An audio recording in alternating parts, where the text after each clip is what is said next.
મિત્રો, એક મુદ્દા વિશે મારે બોલવું છે. જનરલી હું આવો વિડીયો ક્યારે બનાવતો નથી, પણ આ મુદ્દા વિશે બોલવું પડશે. મણિનગર ખોખરાની જે સ્કૂલમાં ઘટના બની, 7 ડે સ્કૂલમાં, એનાથી તો તમે બધા અવેર હશો. હવે એમાં વાંક કોનો આપણે જાણવા જઈએ તો એ છોકરાનો વાંક છે, સ્કૂલના મેનેજમેન્ટનો વાંક છે કે જે ઘટના બન્યા પછી એ છોકરાને ટ્રીટમેન્ટ ના આપી, એના કારણે બધો બનાવ બની ગયો. અને વાંક છે એના માતા પિતાનો, છોકરાના માતા પિતાનો.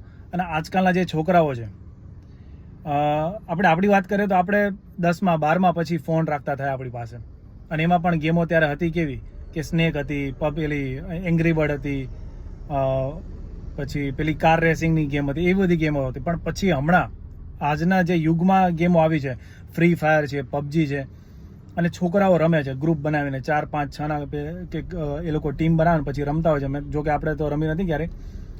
સો એવી બધી ગેમોથી લોકોની માનસિકતા બહુ ચેન્જ થાય છે, લોકો ક્રૂર બની જાય છે, લોકોને એકબીજા પ્રત્યે પેલી એમ કહો ને કે દયા ભાવના રહી નહીં, બંદૂકોવાળી બધી ગેમો આવતી હોય છે. સો એ જ કહેવા માંગીશ આજકાલના જે માતા પિતાઓ છે કે જેના છોકરાઓ આવી બધી ગેમો રમે છે, ફોન રાખે છે, ફોનનો તો સારામાં સારો ઉપયોગ પણ કરી શકે છે. લોકો બ્લોગિંગ કરીને કમાય છે, સારી આર્ટ એન્ડ ક્રાફ્ટની વસ્તુઓ બનાવીને કમાય છે.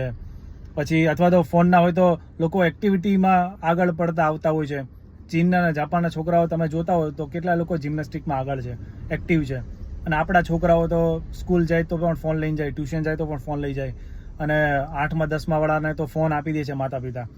એ નથી જોતા કે છોકરો શું કરે છે ફોનમાં. ફોનનો સદુપયોગ બી થાય છે, પોઝિટિવ સાઈડ બી છે અને નેગેટિવ સાઈડ બી છે. હવે ફોનમાં જનરલી આપણે આસપાસ જોતા હોય ને કે લોકો ફ્રી ફાયર રમે, તો આવી બધી ગેમો છોકરાઓની માનસિકતા ચેન્જ કરી નાખે. બંદૂકોવાળી બધી આમ મારવાની બધી ગેમો આવે.